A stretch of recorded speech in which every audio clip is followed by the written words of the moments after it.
Գյուրջան Կասկադ, հասանելի բնակարաններ 65 ամիս մարման ժամկետով։ Մեր տրամաբանությամբ ինչ որ մենք հիմա ուզում ենք անել, նաև դրա արտահայտությունն է առողջապահական համակարգի արտահայտություն։ Ասենք օրինակ մենք առողջապահական համակարգում պետական բյուջեից լիզինգի ծրագիր ենք իրականացնում, որով թե պետական, թե մասնավոր առողջապահական կազմակերպությունները սարքավորումներ են ձեռք բերում։ Եվ հրաշահարուն մարդն է։ Եվ իհարկե առողջապահական ապահովագրության համակարգը մեր պատկերացմամբ այն է, ինչ եւս մի մակարդակով կբարձրացնի մեր քաղաքացիներին, կմոտեցնի երջանկության։ Ստեղծագործ լինել, ինչ նշանակում ստեղծագործ լինել։ Ստեղծագործ լինել էլի առաջին հերթին նշանակում է ունենալ պատշաճ կրթություն, որովհետև առանց կրթության շատ դժվար է լինել ստեղծագործ։ Սոցիալական միջավայր ունենալ, ինչ նշանակում ունենալ սոցիալական միջավայր։ Նշանակում է բնակավայրում ունենալ, ասենք օրինակ զբոսայգիներ, որտեղ կարելի է գնալ ուղղակի այլ մարդկանց հետ շփվել եւ բազմաթիվ այսպիսի ենթակառուցվածքներ նշել։ Ճամփորդել, մարդը երջանիկ լինելու համար պետք է ճամփորդի։ Ինչա պետք ճամփորդելու համար։ Բացի տոմս առնելուց, անհրաժեշտ է, որ տրանսպորտային համակարգ գոյություն ունենա։ Անհրաժեշտ է, որ ենթակառուցվածքներ գոյություն ունենան, ճանապարհներ գոյություն ունենան, ճանապարհային անվտանգություն գոյություն ունենա։ Անհրաժեշտ է, որ օդային տրանսպորտը զարգացած լինի։ Օդային տրանսպորտի զարգացումը պետական բյուջեի կոնկրետ տող է եւ կառավարության այն որոշումը, որի արդյունքում եւս Վիզեր ընկերությունը հայտարարեց Հայաստանից եւ դեպի 7 ուղղություններով թռիչքներ բացելու համար միջինում եւ իրենք են հայտարարել, ես չգիտեմ պրակտիկան, հայտարարության մեջ նշվում էր բազային գին 29 եվրո տոմսի համար։ Հիմա ով է, հիմա հարգելի գործընկերներ, հասկանում եք, Հայաստանի Հանրապետությունում 2025 թվականին հնարավոր է 29 եվրոյով, 30 եվրոյով, 50 եվրոյով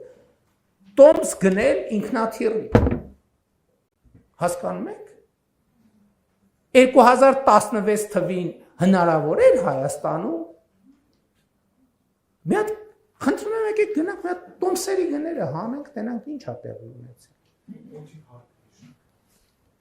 Օդի հարկը հիմա էլ ունենք, բայց հիմա որոշ ուղղություններով, նաև մեր կարգավորումներով օդի հարկն էլ է, օդի հարկի հարցն էլ է լուծված։ Սիրված աշխատանք ունենալ։ Բազմաթիվ սիրված աշխատանքներ գտնվում են բյուջետային հիմնարկներում եւ կառավարությունը իմիջայլոց բարձր տեխնոլոգիաների ոլորտում, այլ ոլորտներում աշխատատեղերի բացման ծրագրեր է իրականացնում, աջակցության ծրագրեր է իրականացնում, որպեսզի ներդրողներին խթանի նոր աշխատատեղեր ստեղծել։ Առողջ սննդին հասանելիություն, սննդի անվտանգությունը ու սննդի անվտանգության ստանդարտների սահմանումը պետական բյուջեի կոնկրետ ծախսային տող է։ Առողջ ապրելակերպը նույնպես պետական բյուջեի կոնկրետ ծախսային տող է, սկսած մեր դպրոցներում եւ մեր համայնքներում մարզական ենթակառուցվածքներից, որը ստեղծվում է պետական բյուջեի այդ թվում միջոցներով, ներառյալ սուբվենցիոն եւ ոչ սուբվենցիոն ծրագրերով, բայց նաեւ քաղաքացիների ընկալումը առողջ ապրելակերպի նկատմամբ մեծացնելու համար, այդ թվում հանրահռչակման ծրագրեր ենք մենք իրականացնում, այդ թվում, որ իմ կողմից հեծանիվ վարելու մղումը, էդ էլ է որոշակի բյուջետային ծրագրի իրականացում, ցույց տալու համար, որ ամոթ չի, որ 49-50 տարեկան տղամարդը հեծանիվ քշի, ամոթ չի ուղղակի։ Կներեք իմ կարծիքով ամոթ է, որ չքշի։ Հաղորդակից լինել հոգևոր կյանքին եւ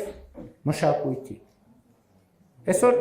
Հայաստանում շատ ակտիվ մշակութային կյանք կա,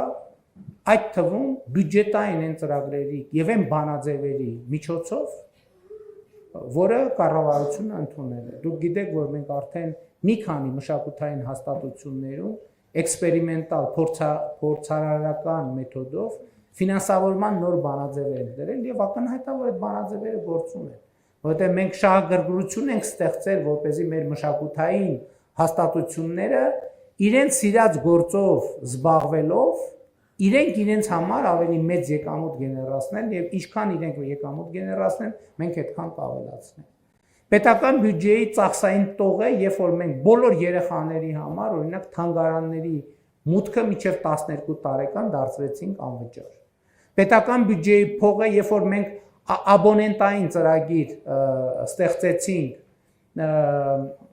աբոնեմենտային ծրագիր ստեղծեցինք դպրոցականների համար, որպեսզի ամեն դպրոցական տարին պետական բյուջեի հաշվին գոնե մի թատրոն, գոնե մի թանգարան, գոնե մի համերգ այցելի եւ դրանում ներառեցինք նաեւ տրանսպորտային ծախսերը մարզից մարզ տեղափոխելու երեխաներին մարզից մարզ տեղափոխելու համար։ Հոգեվոր կյանքին հաղորդակցությունը նույնպես պետական բյուջեի ծախսային տող է, որովհետեւ այսօր մեր պատմամշակութային բազմաթիվ հուշարձաններ, որոնք այդ թվում հոգեվոր կյանքի անբաժանելի մաս են, որպես պատմամշակութային հուշարձան պատկանում են պետությանը, այսինքն պետության սեփականությունն է եւ գտնվում են պետության հոգացության ներքո։ Եվ այդ թվում ենթակառուցվածքներ պետք է լինեն, որպեսզի մարդիկ հնարավորություն ունենան հաղորդակցվել այդ հոգևոր արժեքների հետ։ Բայց նաև պետք է կառավարությունը խստիվ վերահսկողություն սահմանի,